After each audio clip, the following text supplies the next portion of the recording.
Stardust Chapter 28 Gifts Part 2 Medal of Honor awarded posthumously to off-duty Marines that gave their lives to saving civilians during alien attack on DC in April. Senator Goldman offered condolences to surviving family members during press conference after events.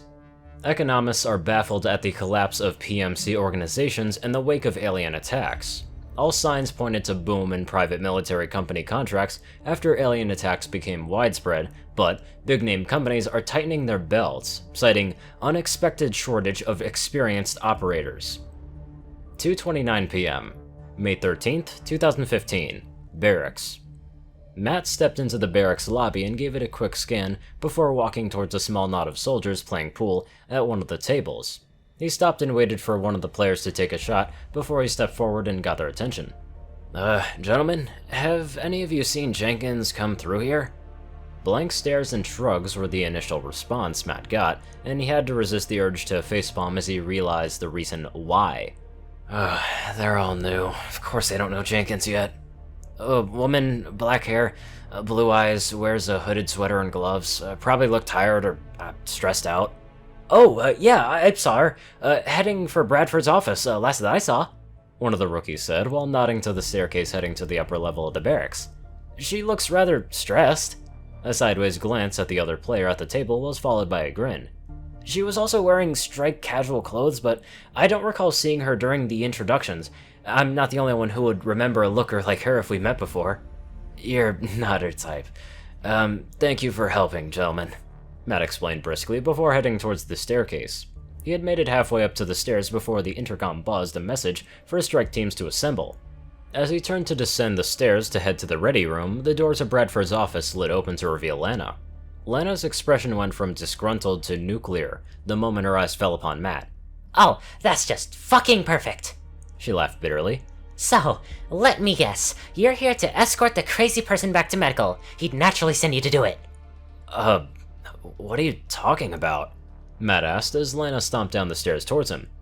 "I just came looking for you after you flaked out during testing. We were a bit concerned about your headache. Why were you talking with Bradford?" Lana's stomping stopped as she began to rub her eyes with her right hand. Sorry, Matt. I didn't mean to unload on you like that. Things have just been a little stressful today. I guess I'm just letting it get to me." Matt turned to follow Lana as she descended the stairs. She stopped and turned to Matt before they reached the bottom of the stairs. You'll have to forgive me if this is just a ridiculous question. Matt, have you done anything unusual lately?" "Well, definitely unusual," Matt said with a smirk as he gave her an opening to lighten the mood. A slight smile graced Lana's face as she continued. "Unusual? Like spoon-bending or fortune-telling?" The slight smile grew into the mischievous smirk that was her iconic look. "Or, riding the pony, if you know what I mean." No, and hell no," Matt snapped, though his smile undermined any sort of displeasure it might have conveyed. The pair reached the bottom of the stairs, where a steady flow of soldiers headed from the various barracks facility to the armory. "We're on alert. And if you're feeling better once we stand down, can you tell me what went on with Bradford?" I'll see what I can manage, Sergeant. Good luck." Lana gave an abbreviated wave before Matt lost sight of her in the crowd. 2:40 p.m. May 13th, 2015. Situation Room. His eyes immediately centered on a red dot that hovered lazily over northern Canada, as well as a quartet of green dots speeding steadily towards it. "Commander Skull Actual, estimated 5 minutes to engagement range," the radio in Bradford's ear reported, and several screens activated around the projector's globe showing the nose cameras of the interceptors. 3. Arm your frag launcher and attempt to lock onto enemy aircraft. 2 and 4. Arm your lances and prepare for engagement." A chorus of acknowledgements followed the orders, and a small square appeared on the center of all 4 screens. "What's the status on Crimson and Harbinger?" Bradford asked as he turned to one of the technicians manning the nearest station and was quick enough to catch the wary gazes of every person he could see before they all simultaneously looked away. Before Bradford could ponder the significance of the unusual attention, one of the techs spoke up. Sky Rangers are 10 minutes behind Skull." "And the strike teams?" outfitted with carapace armor and a mix of projectile, laser, and LANC rifles that Shen had sent up from the foundry, the technician reported. Excellent, Bradford said with a nod before manipulating the controls before him to enlarge the footage coming from the fighters. He ignored the scattered numbers and symbols and focused on the third screen, which showed a second box that slowly began to fill the first one on the screen. Just as the first square was nearly filled up, it jumped to the side and the second square struggled to keep up. Wanker! Skull 3 swore over the radio, and the two squares began to chase themselves around the screen. Skull 1, frag launcher isn't likely at this point. He's onto me and he isn't cooperating. Copy 3, 4, get his attention. The fourth screen tilted as 4 banked out of formation and dove to gain speed before nosing up to approach the alien aircraft. A tiny black speck appeared in the center of the screen as the alien craft finally entered visual range before jerking to the side as bolts of plasma began to streak towards the interceptor. Whenever you're ready, 1. The first and second screens, which had shown nothing but the open sky for a few minutes, as they descended turning back to the Earth and began to accelerate. The targeting square appeared over the alien craft as it made nearly 90-degree turns to evade the interceptors.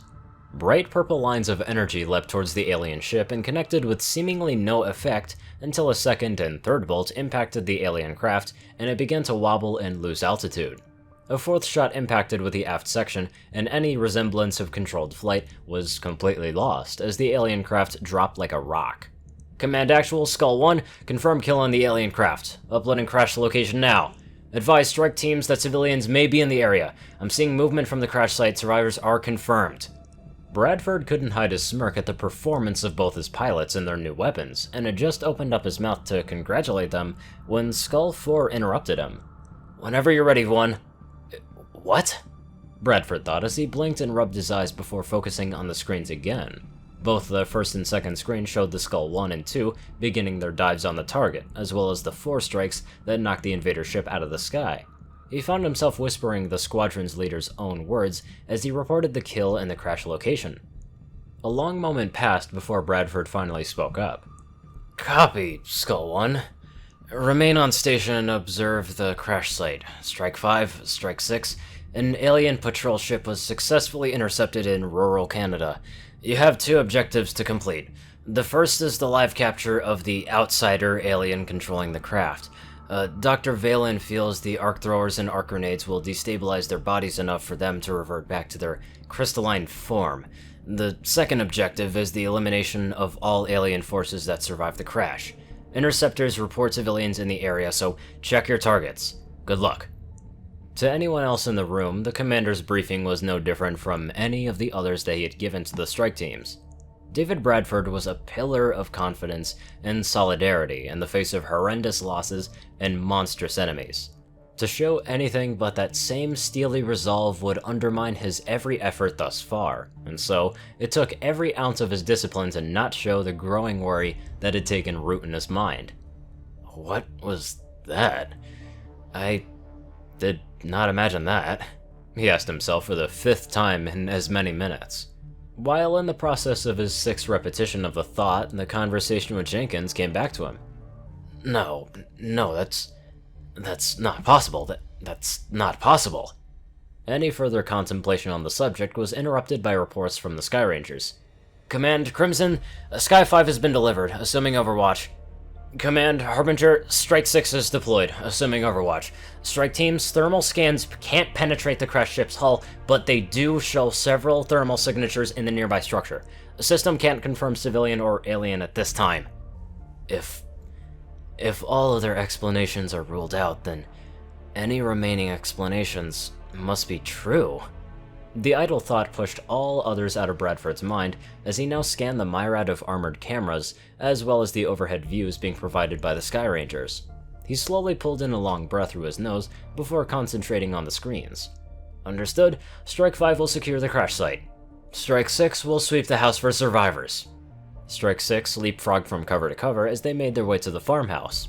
A ditch led to a parked tractor and trailer, which led to a fence followed by a rusted-out pair of cars. Fujikawa led the group to the exterior garage next to the house, and her armored camera fixed on a dark stain on the dusty driveway, along with a discarded object in the center. Command 6 Actual. Looks like a blood stain in a discarded shotgun.